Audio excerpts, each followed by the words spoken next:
Hello, my self. Life is unpredictable. வாழ்க்கை ரொம்ப சின்னது. அற்ப விஷயத்துக்காக அதை வீணாக்க கூடாது.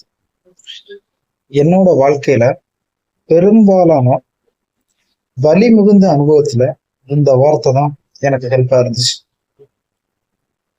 அதே மாதிரி பெரும்பாலான சமயத்திலையும் சின்ன சின்ன விஷயங்கள் தான் நம்ம கவலைக்கு உள்ளாகணும். இந்த கவலையா இருக்கிறதுக்கு நம்ம அனுமதிக்கிறோம். சின்ன சின்ன விஷயங்கள், அப்படிப்பட்ட விஷயங்களை எல்லாம் நம்ம ஃபர்ஸ்ட் புறக்கணிக்கணும்.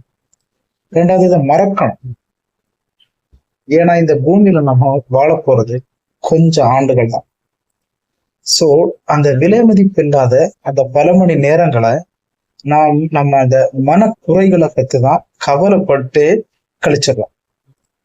ஆனா ஒரு வருஷத்துக்கு அப்புறம் அந்த குறைகள் நமக்கும் நினைவில் இருக்க போறது இல்லை, மற்றவங்களுக்கும் நினைவில் இருக்க போறது இல்லை. அப்புறம் எதுக்கு நம்ம அதை பத்தி கவலைப்படணும்? இப்போ ஒரு பிரச்சனை வருது, அந்த பிரச்சனையில இருந்து நம்ம வெளியே போகணும் இல்ல இப்போ துடிக்கிறோம், இந்த இந்த விஷயத்த மாத்தணும், இந்த விஷயத்தினால தப்பு நடந்துச்சு, இது பண்ண உடனே பண்ணணும் அப்படின்னு யோசிக்கிறோம். அதுக்காக அழுறோம், கத்துறோம், டென்ஷன் ஆகுறோம். ஆனா எண்ட் ஆஃப் தி டே அந்த டே ஃபுல்லா நம்ம டென்ஷன் ஆகிருப்போமே தவிர அந்த பிரச்சனை மாறி இருக்காது. ஆனா அதே ஒரு வருஷத்துக்கு அப்புறம் பார்த்தோம்னா அந்த பிரச்சனை எல்லாம் ஆட்டோமேட்டிக்கா மாறி இருக்கும். நமக்கு அந்த பிரச்சனையை பத்தி ஞாபகம் கூட இருக்காது, ஏன்னா வேற விஷயங்கள் நம்ம பண்ணிட்டு இருக்கோம்.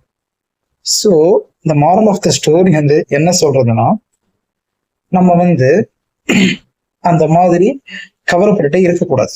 ஏன்னா அது உங்களுக்கும் அந்த நினைவில் இருக்காது, மற்றவங்களுக்கும் நினைவில் இருக்காது ஒரு வருஷத்துக்கு அப்புறம். அதனால நம்மளுடைய வாழ்க்கை உன்னதமான செயலையும், உன்னதமான உணர்வு, சிறந்த எண்ணம், உண்மையான பரிவு இங்க எல்லாம் செலவிடுவேன். ஏன்னா வாழ்க்கை ரொம்ப சின்னது. மீண்டும் சொல்லுவேன், வாழ்க்கை ரொம்ப சின்னது. அற்ப விஷயத்துக்காக போட்டு அதை வீணடிக்க கூடாது. ஏன்னா பல பல வருடங்களாகவும் நமக்கு முன்னையும் நம்ம முன்னோர்கள் வாழ்ந்துட்டு இறந்துட்டு போயிட்டாங்க. பல பேர் அதாவது பல ஜாம்பவான்களா இருக்கட்டும், எல்லாருக்குமே ஒரு குறிப்பிட்ட வயசு தான். என்ன நமக்கு என்ன 200 வருஷமா வாழ போறோம்? இல்ல, குறிப்பிட்ட ஏஜ் 70 to 80.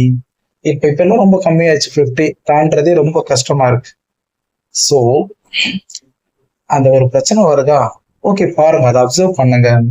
ஓகே, நம்மளால என்ன பண்ண முடியும், நம்ம கண்ட்ரோல்ல என்ன இருக்கு, இதை ஹேண்டில் பண்ணிக்கலாமா அப்படின்னு சொல்லிட்டு அதை முடிஞ்சா அதை ட்ரை பண்ணுவோம். இல்லையா எனக்கு ஓகே கண்ட்ரோல்ல இல்லை, பாத்துக்கலாம் அப்படின்னு சொல்லிட்டு கண்ட்ரோல்ல இருக்கிறது மட்டும் நம்ம பண்ணுவோம், கண்ட்ரோல்ல இருந்து விட்டுருவோம். ஏன்னா எந்த ஒரு பிரச்சனையா இருந்தாலும் ஒரு வருஷத்துக்கு அப்புறம் நமக்கு அந்த இருந்த தடமே தெரியாது, நமக்கு ஞாபகம் கூட இருக்காது. சோ திரும்பவும் ஒரு வாட்டி நினைவு கூறுறேன், இந்த வார்த்தை ரொம்ப முக்கியம். வாழ்க்கை ரொம்ப சின்னது. அற்ப விஷயத்துக்காக அதை வீணடிக்க கூடாது. ஓகேவா? மீண்டும் சந்திப்போம் இன்னொரு வீடியோல.